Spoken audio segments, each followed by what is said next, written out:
Hi, welcome everybody. My name is Anne McGovern from the Massachusetts Department of Environmental Protection, and I'm happy you could all join us today for our presentation about school recycling in Massachusetts, how you can initiate or expand recycling and perhaps composting and food waste diversion programs in your schools. We're going to talk about these today, and we have three presenters with us. We have Heather Billings from the Center for Ecotechnology, who administers the Green Team and Recycling Works Massachusetts for DEP. And we also have Merrill Brott from the City of Cambridge, the Recycling Program Manager. And we had Michaela Guglielmi from the City of Salem, but unfortunately she could not be with us today at this time. So I am going to be covering her points. So with that, if you want to move the first slide. Thank you. So first of all, I want to let you all know that there are free resources available from Mass DEP to help your municipality implement school recycling and waste diversion programs. We have a website that the link is there, where there's a very lengthy list of different types of grants and assistance that are available from Mass DEP. So you can spend some time looking through those, and some of them are school related and some of them are related to other types of recycling in your municipality. So there's a variety of things there, and I encourage you all to check those out. A key program for school recycling assistance is our Sustainable Material Recovery Program grants, which does appear on that list of the top list there. We also have technical assistance through our municipal assistance coordinators, who may be able to assist you with your efforts. And we have the Green Team program, which is a free program for all Massachusetts schools to help them implement recycling and composting, as well as promote education and leadership among the school population and the school community. One of our main grants that is helpful to schools is our Sustainable Materials Recovery Program grants. The link to that page is on there as well. And there are many grant items in we call these SMRP grants for SMRP. So so if I say SMRP, I'm referring to the Sustainable Material Recovery Program.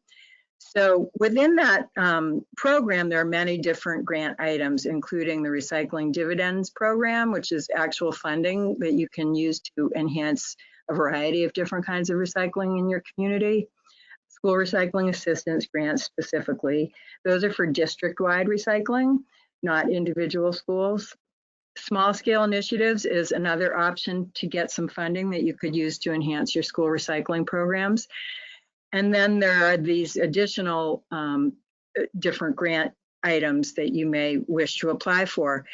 And regardless of whether you're planning to apply for a school grant or not, if you're planning to apply for any of the Sustainable Material Recovery Program grants, we are adding an eligibility requirement for 2021, where you will need to certify that paper, cardboard, bottle, and can recycling is available in all municipal buildings, including schools, or will be within 30 days of award notification. For the past, I don't know, 7 or 8 years, however long we've had this program going, maybe it's 10 years, I should know. But anyway, we required recycling to be certified in all municipal buildings except schools. But now it's time to bring all our schools into the mix and include them in the recycling eligibility requirement. And the next slide shows part of the reason for that is that the Massachusetts has material disposal bans, which are, here's the link, there's a lot more information about those. You probably all know about them, but if you don't, Massachusetts waste regulations actually ban certain materials from disposal or for transfer for disposal in Massachusetts. And that includes everything on this list that you can see here, which includes paper, cardboard, paperboard, plastic containers, as well as glass and metal containers. So these are the key materials that are likely to be found in school material waste streams. And so they should be diverted from disposal in order to comply with Massachusetts law and regulations that govern waste disposal. So we've been sort of looking the other way when it came to requiring everyone to meet these bans, but now we are expecting schools to comply with this regulation, as all of us must do. So I have here some school recycling assistance grants history for those of you who are wondering how many school districts have received these school recycling assistance grants. These are, as I said earlier, these are available through the Sustainable Materials Recovery Program. They're quite competitive, actually very competitive. And so far we have been able to award these grants to 26 school districts since this program was started. This grant program was started in 2013. And these are listed here, and I'm very happy to say that they've been uniformly successful. There have been a few cases where the person who was originally performing the program moved on, and there's been some, shall we say, challenges with keeping that going, and which is always the case with programs. But overall, these have been real successful. And some of these, 4 of these grants went to school districts to help them purchase school dishwashing machines so they could switch from disposable trays to durable trays. So we really have found that to be the most desirable way of managing waste in the cafeteria component of the schools. If it's possible for your school to refurbish or install dish machines and use durable ware, then you will reduce a lot of the waste that would have been otherwise generated. And you may provide some actual jobs in your school versus spending material on, say, products. You can spend your budget on a staff person who's going to be managing that. So it may be a trade-off, but it's generally a better trade-off, we feel. So that's basically it in a nutshell. We have had applications for the fiscal year 21 program, which we have not been able to award at this time due to budget constraints we're currently experiencing. So I want to focus next on some of the free resources you can use whether or not you receive these grants.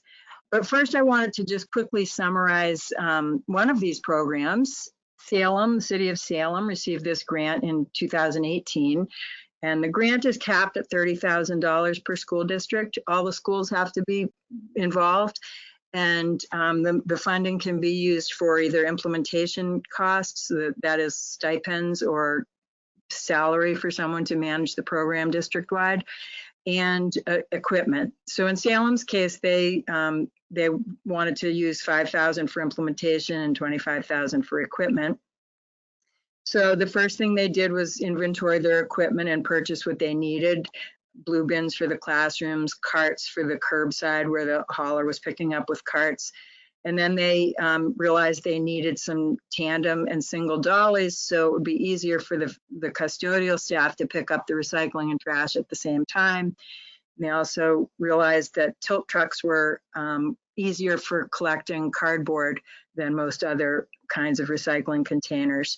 They made flyers and signage, and they were intending to have 3 years of a stipend, but that person retired and they weren't able to hire a person. So they only had a paid person for 2 years, and they ended up spending $28,000 on equipment instead of their original plan, which is great because then they have hard materials to use in the future. If you want to advance to the next slide. Some of the challenges they came across was that the original grant applicant and coordinator, as well as the school recycling coordinator, retired halfway through their 3-year grant program. And Michaela Guglielmi, the current waste reduction coordinator for Salem, she was involved in the beginning, but she was a new staffer and she was basically assisting with it. But then once Julie Rose and Patricia Toomey retired, then she had to kind of come in and take over the program. And she did a great job. She coordinated with the facilities and custodial staff to figure out what they still needed and how to best use the funds. And then on top of that, COVID-19 came along in March of this year, which was their third year of the program. So that interrupted the program, but she was still able to purchase the equipment that they could use going forward and wrapped up the grant remotely. So that was a big success. And some of the next slide shows that some of the successes, whoop, we skipped one. Rachel, if you could go back a slide. The successes were that they were able to expand and systematize recycling throughout the district with uniform equipment and signage, as well as standard practices. They got top-down support for their school recycling, including from the superintendent, the principals and teachers. Part of the grant requirement is that schools, districts pass a school recycling policy. And that's, I'm going to talk a little bit more about that in a minute, but it's a very beneficial tool. Whether or not your school gets a grant from DEP, you can still get a school recycling policy implemented and passed, and that will start the top-down support process, which is very crucial. It increased student involvement and leadership among their peers through their communications, and they had an increase in recycling and an equivalent decrease in trash for the 2018-2019 school year. And then they also, when Michaela had to step in, she really worked with the school facilities department to make sure that they got what was most important for them. And I think that was a great collaboration that I would encourage all of you to try to do as much as possible. And next slide. If you have questions about CLM's program, you can contact Michaela. This is her contact information. Next slide. So some key school recycling resources that you're all able to take advantage of right now, whether or not you apply for or receive one of these grants, is the school recycling policy. We have this posted on our website, and this is the link. We also have it provided as one of the handouts. There's a handout box in this webinar, so you can go into that, click on that handout arrow, and you'll see all the handouts that are attached. These are all handouts that I thought would be beneficial for you to have a look at. I have the school recycling policy template, as well as Salem's, some of their work products, their communication examples that they created, which are really great. Their equipment inventory and images of what they purchased, as well as like a summary of their implementation plan, which brings me to my next bullet, is to create a school recycling implementation plan for your district. And it's basically a roadmap for your district to follow, and you can use that to assess the equipment you need, the schools, what each school may need, and then check these things off as you're able to get them underway and get the buy-in of the different custodial staff at each of the schools, and then hopefully even track your recycling and waste reduction. Recycling, hopefully increase in recycling and decrease in waste disposed. And then our other great resource is our Green Team program. And this is basically a web-based online program at this point. If you want to advance the slide, I have a little more information about the Green Team. The highlights, we have a variety of resources on this website. You are welcome to download any and all of them and use them. It includes educational materials and activities, all of which are aligned with the Mass Department of Education and elementary and secondary education curriculum frameworks, which is important for teachers to be able to use. We also have free recycling and composting equipment available for the asking, as well as idling reduction signs and materials for your schools to post to try to reduce the vehicle idling at your schools by the buses and the parents picking up kids. We're about to release a new section that it will include signage that you're welcome to use for recycling, composting, and share table programs at your schools. And these will be, there'll be a whole bunch of standard ones. And then if you need to modify them, you can, and we can also help with that through the Green Team. We also have been producing webinars and videos that are on there, and I encourage you to watch those. And we have a prize and recognition program that we have. Last year, we made it go virtual, so we did performances to the award-winning schools that were done through Zoom, and it seemed to be well received. So, so we're happy to be able to continue to offer those. Just before I think that's about the end. If you want to go to the next slide, this is my contact information. You're welcome to contact me with questions. And I forgot to mention there's one other handout in the handout section called Chicopee Schools Final Recycling Report. Back in 2013, the city of Chicopee got one of these school recycling grants, and they did a really good job. Ken Parsons is their school recycling coordinator. He was also their energy coordinator through the Green Communities program. And he was formerly a teacher, so he was well familiar with the school environment. And the work that he did is something that I feel would be useful to anyone wanting to put in a program at their school district. It's got some resources as well as a basic plan that they did, and you can see, okay, these are the 12 things I need to do. We can do that. And so that's up there for you as well. So I think that's about it for my part of the presentation.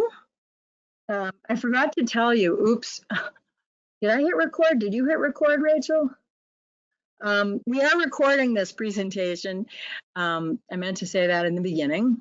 And we will be sending a link to the recording to all of you, as well as the presentations and handouts as well. So anyone who's registered should be receiving an email from us after this in a week or so with the link to the recordings that you can share. And also, we are going to take questions at the end if you have them. Unless you have questions as we speak, you can type them into the question section of the GoToWebinar menu, and we'll try to address those as we go. But we're trying to do it so that we can have a little discussion section at the end if we manage to do it that way. So that's our plan. If you have a question towards the end and you want to ask it verbally instead of typing it in, just go to your what is it called? Your attendee name, and you'll see a little hand on icon, and you click on that, and then we'll unmute you and you can ask your question. So with that, Rachel, do we have any questions? Oh, I guess I can see that myself. Okay, great. Well, then we'll keep moving along. Next, I'd like to introduce Heather Billings from the Center for Ecotechnology.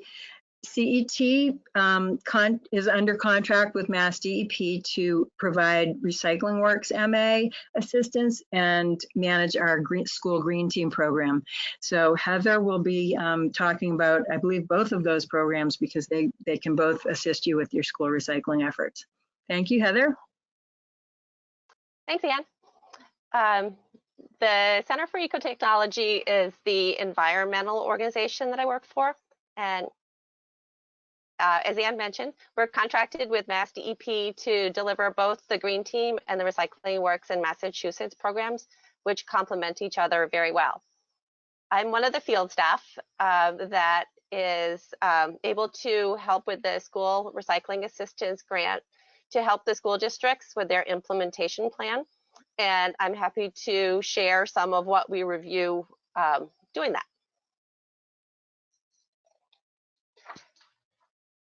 So Recycling Works is a technical assistance program for businesses and institutions to help reduce, donate, and divert recycling and food waste to be in compliance with the Massachusetts waste ban regulations and waste reduction as outlined in the Mass DEP solid waste master plans. Anne mentioned many components of the green team, but some deserve repeating. Really, the website is packed with information to help schools incorporate recycling lessons and activities into their curriculum to reinforce real-life examples and align with the Mass frameworks. Those lessons are ready to download under the Library and Curricula tab, and there are dozens of useful resources also under the GT Links tab. In addition, every year, a school can request recycling equipment such as desk side bins, classroom bins, 32-gallon carts, and compost bins. They can also subscribe to a monthly newsletter of news, stories, events, and webinars. This spring, we also sent out a weekly e-blast with ideas of environmental education resources that students could do from home. And the idea was to help support teacher efforts to engage their students in remote learning. And all the past newsletters and e-blasts are available on the website.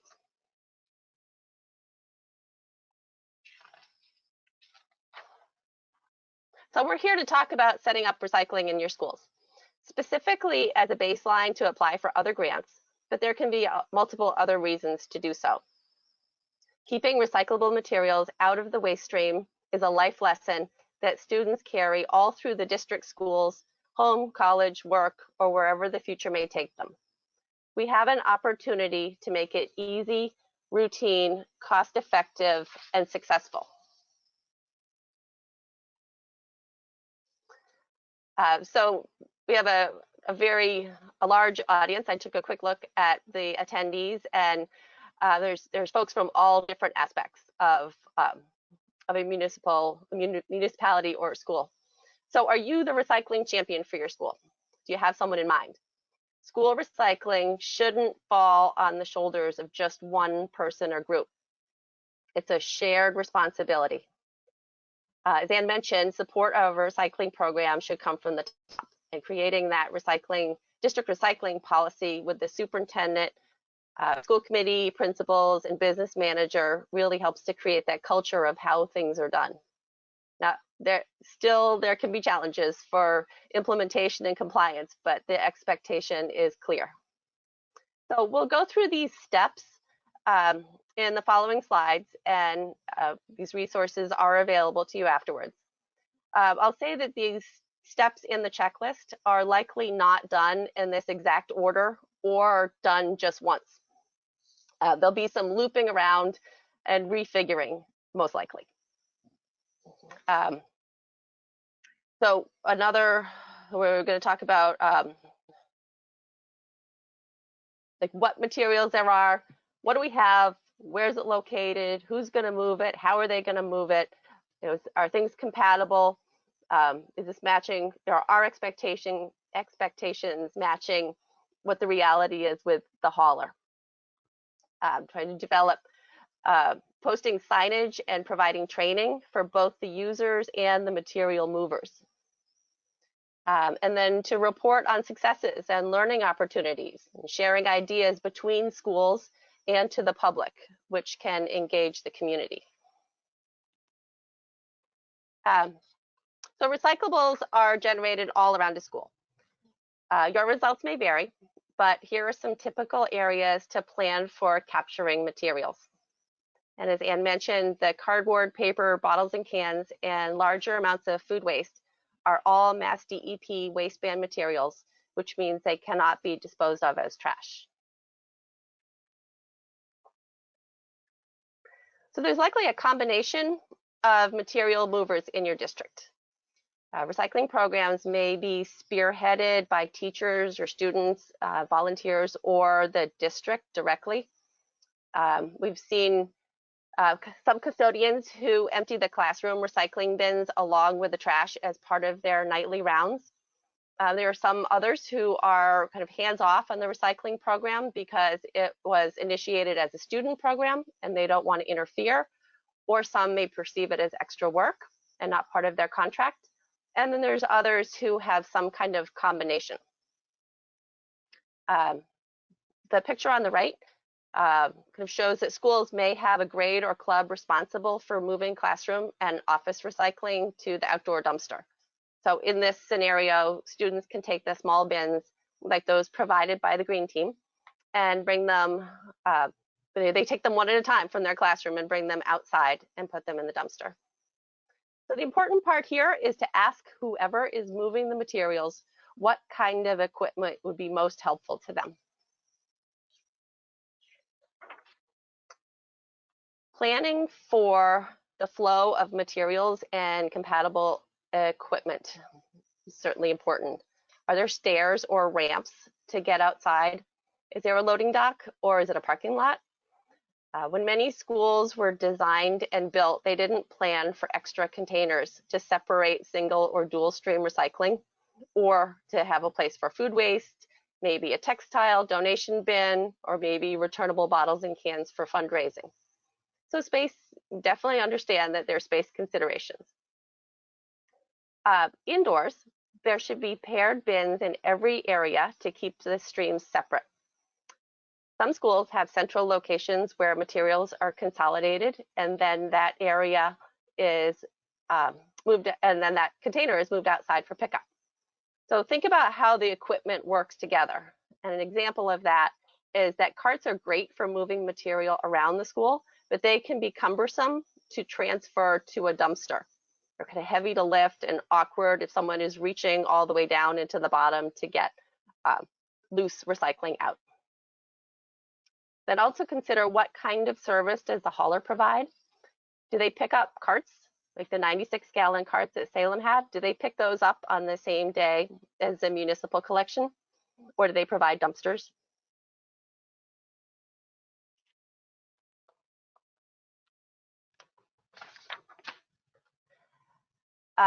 So the custodians, they are the recycling champions. They are usually understaffed and continually are crunched or reduced in budget crunches.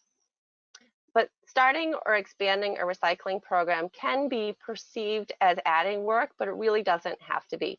It is the same material, it's the same volume of material, it's just separated into different streams for compliance and or cost reasons. So we talk to the custodians about how they currently move waste and ask for their input. We're really trying not to create more work. Rather, we're trying to be more efficient with how work is done through collection equipment, collaboration, and education.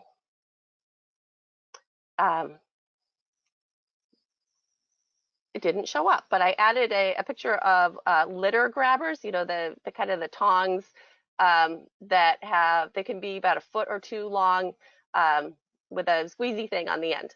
And they're probably already used outside the school to pick up litter, but they have a great purpose inside too, which is correcting contamination. A styrofoam cup can easily and safely be removed from the recycling bin, or a water bottle can be removed from the trash and put in the right stream before the contamination multiplies. Because people naturally look into a bin and they see what's there and they say, well, oh, you know, if somebody had, you know, that coffee cup must be okay because someone else put it in there, so I'm going to put mine in there too. So correcting that as soon as possible helps keep the streams clean. There's the grabber. So schools may handle their materials all at once before collection day, or a little bit each day. And I personally like doing it a little bit each day so that the volume is better managed and the carts or dumpsters are not potentially overflowing on pickup day, which can cause surcharges, parking lot litter, or having any excess thrown away. So moving materials efficiently and transparently can be done with divided carts. And this was also something that Salem purchased. A quick look back at the last slide. Here we go. There's one barrel. And that one happens to be for compost, but you've typically seen like a 1-barrel system potentially used in schools or malls, convention centers, office buildings, you know, all over the place. But the question is, how do they collect two streams? Do they make two trips? Do they have a second barrel to push while they pull this one? Do they put both streams in one barrel and separate at the dumpster? Or do they mix the two streams and then it just gets thrown out? Having a clear separation of materials makes it easier for the custodians to make one pass and collect everything. And it confirms with the users that their separated materials are going to be recycled. There are commercially available carts with capacity for the two streams. I'd like to give a shout out to, or thank you, for the picture on the right. And that is to John, who is the gym slash concession stand area custodian at my kids' high school, for letting me share the system that he created. So he took a plastic bag and connected it to his tilt cart with clips, which holds it open so that he can just add recycling in there. And then he slides cardboard boxes next to that, keeping them easily separated from the rest of the trash in the tilt cart. And then he takes it out and puts it in the dumpsters outside.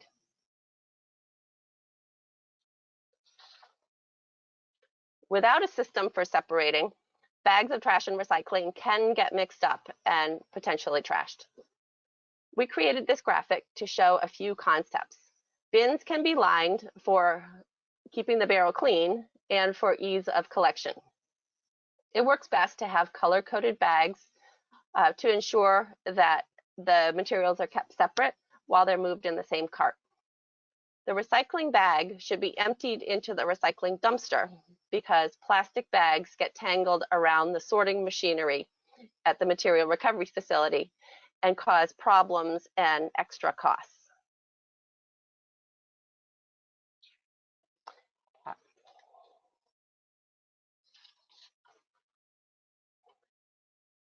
So managing cardboard. There is so much cardboard at the beginning of the semesters for new supplies, and the ongoing volume in the kitchen can overwhelm regular collection methods like these 32-gallon carts. With a couple of awkwardly unflattened big boxes, this cart here is full, and we're likely paying a per cart cost to empty it.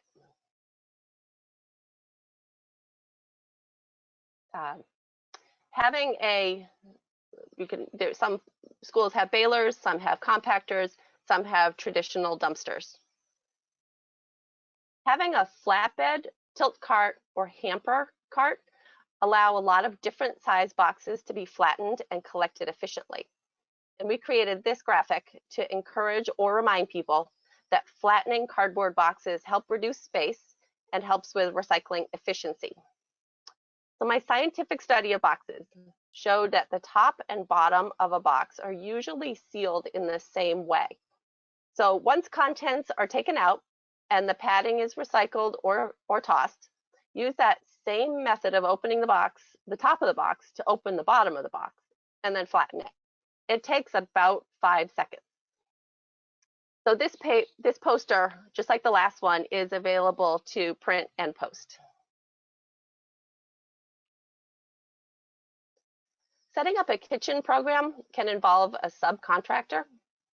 And similar to the custodial discussion and possible contracting language needed, waste, recycling, and food scraps are all items that have always been generated, and so it's not creating anything new, it's just being managed separately because of the school initiative, because of state waste ban regulations and or for cost management. We recommend keeping separation as easy as possible with paired bins. So the total number of bins are the same. We're not just adding extra bins.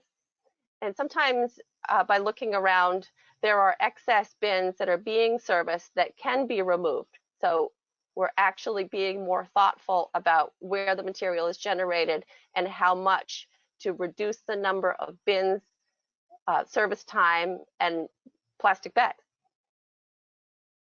So good housekeeping practices are important to review. When we're talking about spilled food waste, that can be a nuisance condition if it's on the way to a trash dumpster or a food cart, either one, and it needs to be cleaned up.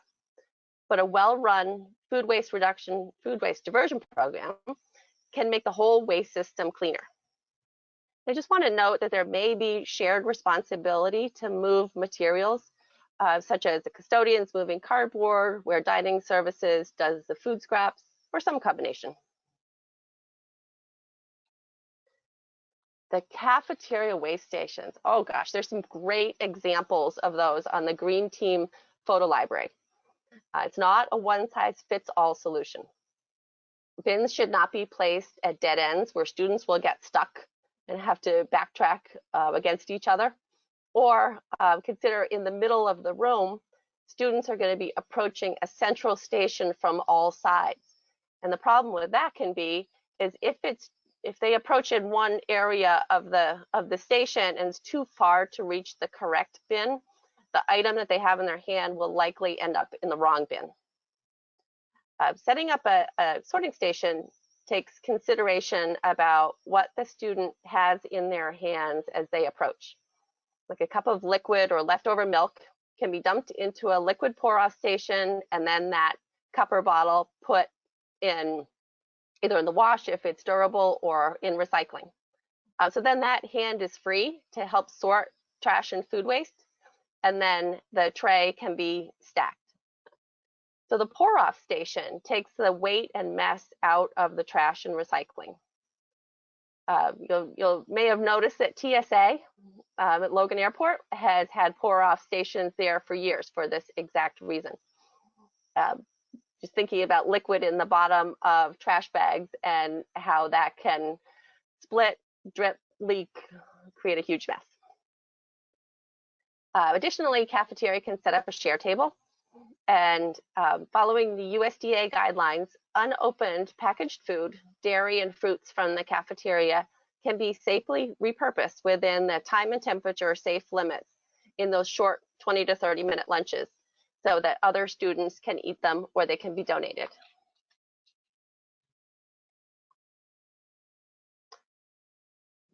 With the proposed reduction for the commercial food waste ban from 1 ton a week to a half a ton a week next fall, there are some schools that will now have to set up a diversion program. So based on the Recycling Works food estimator tool, if an elementary school has 885 students, if a middle school has 1,370 students, or if a high school has 2,850 students, they will likely generate a half a ton of food waste, and they'll be over the threshold, and they'll have to do some management of the food waste. So the difference is that there can be more than one meal a day after school programs. So there's different estimates of how much food waste is generated per student, and the methodology is on the Recycling Works website. Of course, any school can choose to separate food scraps for educational or waste diversion reasons. And a couple of considerations are important because you want to match what you want to separate with a compatible process. So this on-site composting shown here works well for fruit and vegetable scraps with some paper products, but don't put any meat, fat, or dairy in it. Off-site commercial composting gets hot enough so that the hot enough process so that it can handle meat, fat, and dairy items as well as paper products, but they have limited capability to remove ketchup packets, straws, plastic utensils, and other contamination.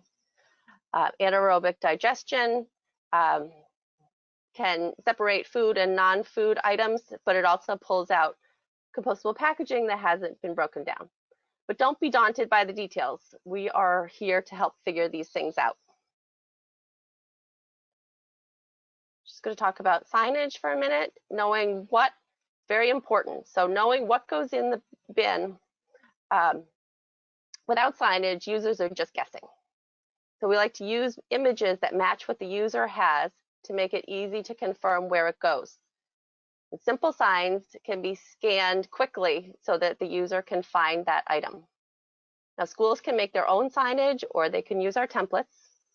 And we have taken the agreed upon recycling information from Recycle Smart. the state initiative to standardize what's acceptable or not at the material recovery facilities. And as Ann mentioned, there'll be a new signage webpage with easy to download images. So for funding, there are costs for recycling and food scrap collection, but there are also opportunities to reduce the waste costs by diversion. We strive for cost neutral, but we can't control the commodity costs or hauler charges. And you may want to look at different pricing for separating different streams, like maybe keeping cardboard separate and having a modified single stream program. Additional funding could come from the RDP, the Recycling Dividend Program funds, or the SMRF grants. So take those results and share them. Use the feedback you receive from your hauler and custodial staff to update educational needs, signage, change of bin placement for continuous improvement. And share your story, not just within the school, but to the school committee, which is likely to be covered by local cable access or the press. And don't forget to send your story to the Green Team, where we can share it in the newsletter and send out those recognition prizes. Praise is a great motivator. And here's some great resources that we've talked about earlier or referenced, and they're just on one handy slide here for later. And here's the contact information for both the Green Team and Recycling Works and me, and please feel free to contact us with a question. Thank you. Thank you, Heather. That was tons of information. Thank you very much. And yes, to confirm, we will be providing these materials to you all afterwards, so you don't have to write down all these links. Someone asked for the link to the food waste estimator, and I put that in the question box. So without any further ado, I'd like to introduce Meryl Brott, the City of Cambridge Recycling Program Manager, to talk about the work she's been doing and has been going on in the Cambridge schools for quite some time. They have excellent recycling and composting programs. Thank you, Meryl. Thanks, Anne. Glad to be here. So here's just a slide showing that we have several schools that we work with. And I work in the Department of Public Works. We are paying the bill for the trash, so we have a vested interest in making sure the school recycling program is successful. We've been helping the schools for many, many years. In my role, I also work with the multifamily buildings and have other responsibilities. But we provide supplies, materials for teachers, posters, and signage. And we make sure we have custodian support, making sure we have, top-down support. So it was a few years ago, but we did have a meeting with the senior custodians and the chief operating officer, really setting the tone for the importance of recycling, and the composting was coming. We present to the custodians annually before the school year begins. We visit schools and build relationships with those custodians, providing, again, the materials. They are, as mentioned, key partners. So we try and help them out when they mention things that need to be attended to, so maybe a class or a school that needs particular attention. And the custodians are removing recycling from the classrooms. And we provide for them a get rid of it right document, a way for them to see what's where to put some of those special items that are hard to recycle. One of the things that happened years ago was that an inter-office recycling memo went out, and I just think it was really valuable because it was sent out to all senior custodians. All of the bosses were included in there, from the public works bosses to the school department bosses, school committee, just everybody, getting everybody on the same page about the expectations around recycling. And we have weekly recycling reports that we've been getting from the custodians. This is maybe a little hard to get from them, but it's great to be able to turn around then and report on the impact of recycling. Now, we know that we don't want to be wasteful and have lots of recycling, but this does give us the opportunity to share the feedback on the impact of their efforts. We work with principals, connecting with them over the summer, requesting time to present to the teachers and staff before school starts or just after the school year starts, if it's not possible to do it before. We don't hit all the schools, but we do strive to. And we ask the principals to forward emails to their staff so that we can, it's sort of an implicit blessing from the principals if they get the emails through the principals rather than directly from me. Although I actually don't have contact, I am not in the system since I'm at Public Works, but even just to get it from the facilities director isn't as powerful as getting it from the principals. So we work closely with teachers, we provide information for them to share. We of course recommend side-by-side recycling, offer presentations, and they get those emails. We also look at what other staff we can involve. Food services, we give a presentation before the school year starts. We try and get information out to the new hires via human resources. Clerks and family liaisons are key partners as well, and librarians. They're also part of the team. Here's a picture of a quiz that we put together a couple years ago and a display of recycling and environment-friendly books for America Recycles Day. So in the cafeteria, it's important to get rid of it right there too. So we do have a composting program. Here's an example setup. And we, at the beginning of the school year, we'll organize volunteers. We work with the lunch aides. We ask them to include, also pay attention to the share tables and appreciate definitely everything that they do there. And it is a goal to include it in their job description to be helpful at the stations.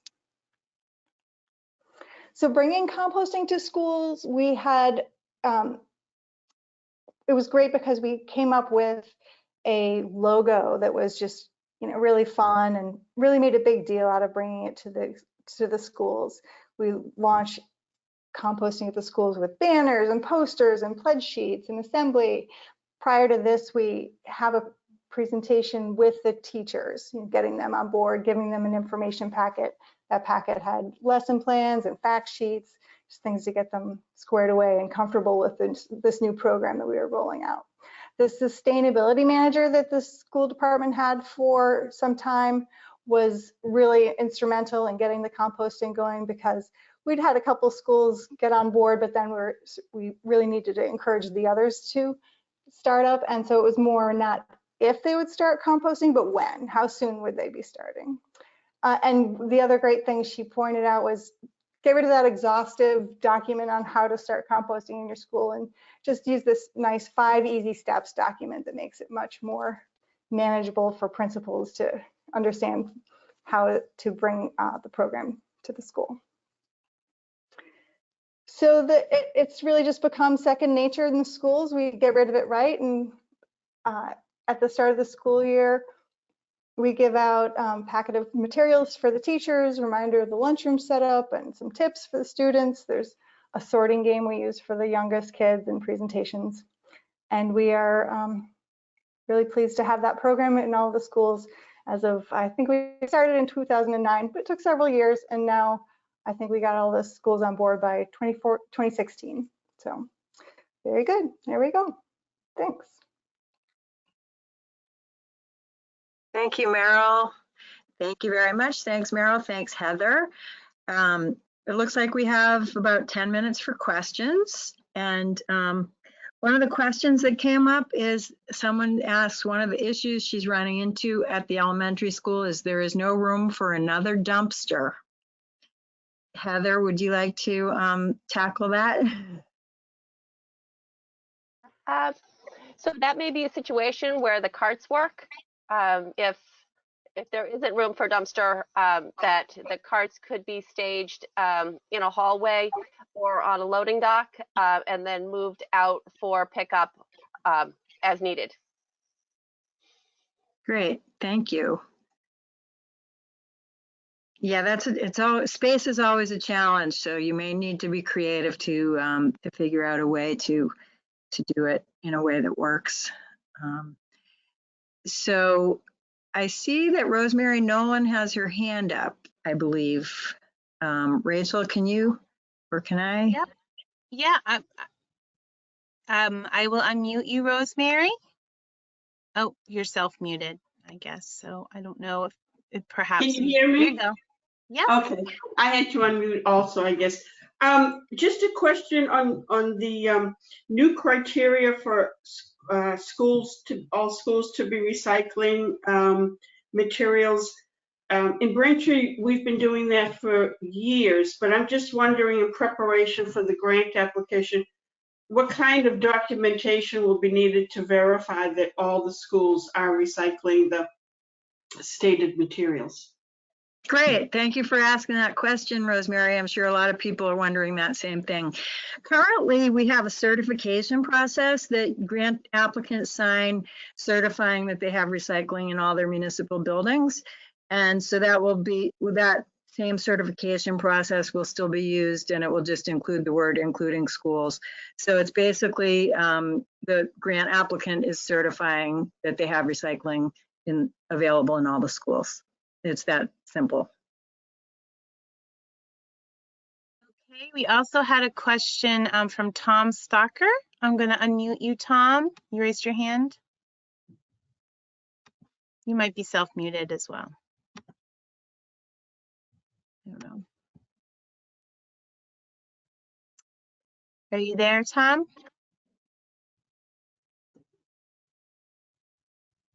Can you hear me now? Yes. Okay, so I actually have two questions.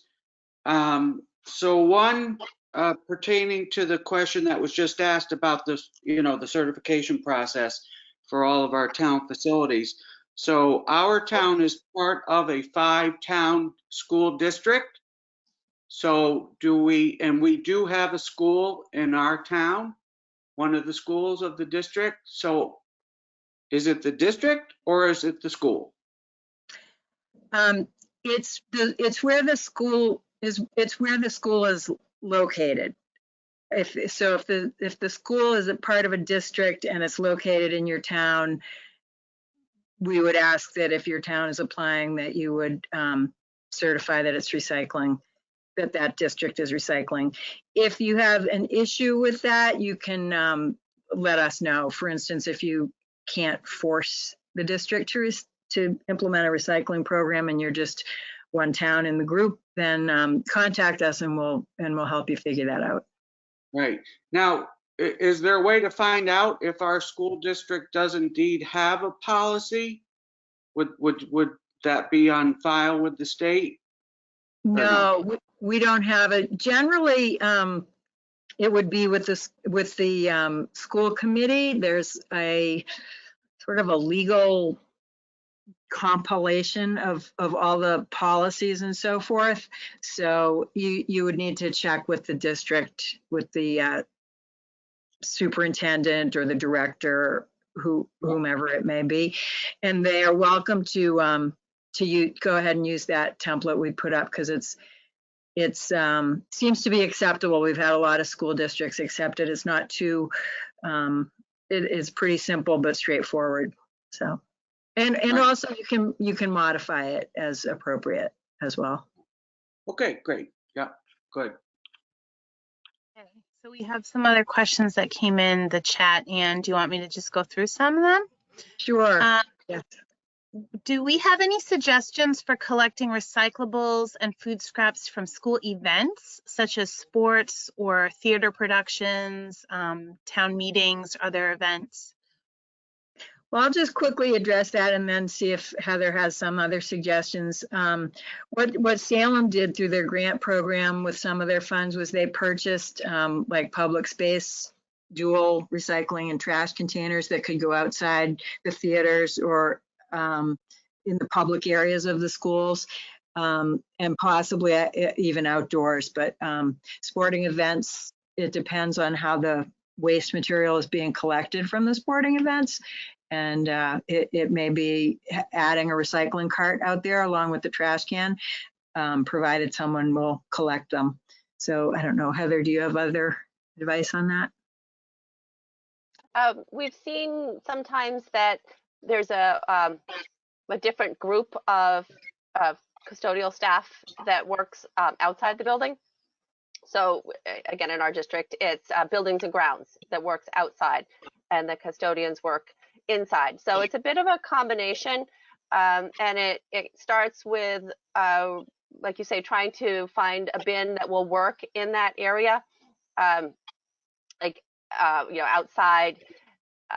It either could be under a cover or have some type of rain protector on it, so it's not just getting full of water throughout the week during the sporting events. Having the signage is very helpful, because just putting a recycling triangle on it, people can put all sorts of wish cycling items in there.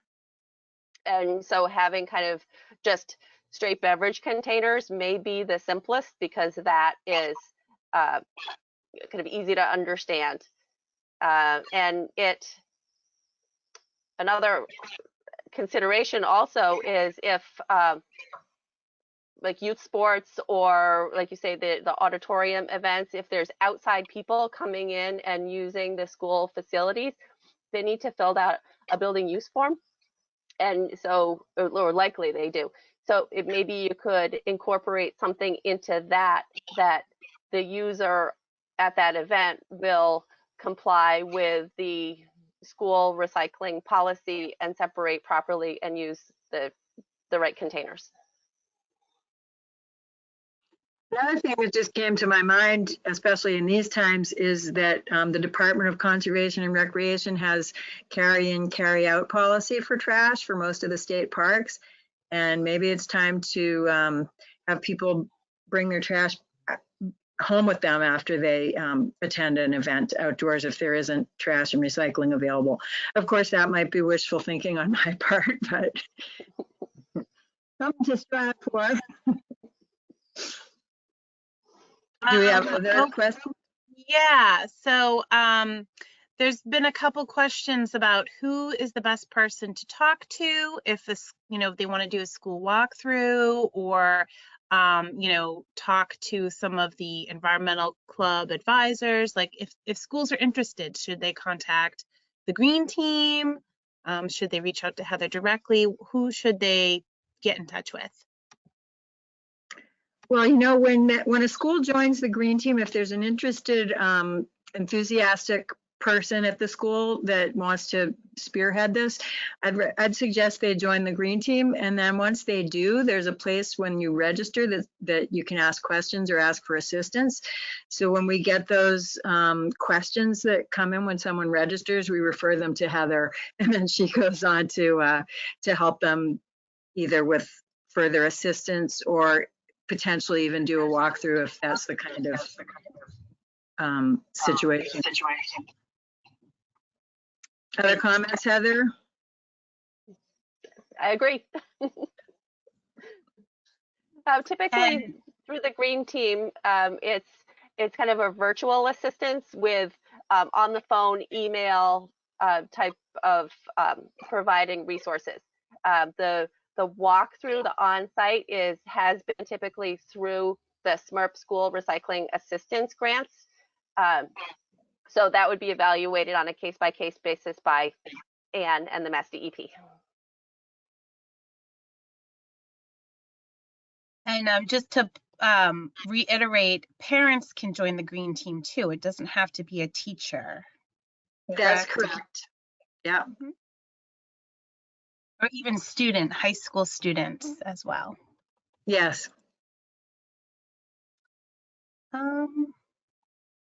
So looks like we're at time. We're about at time. Are there any last thoughts on anything?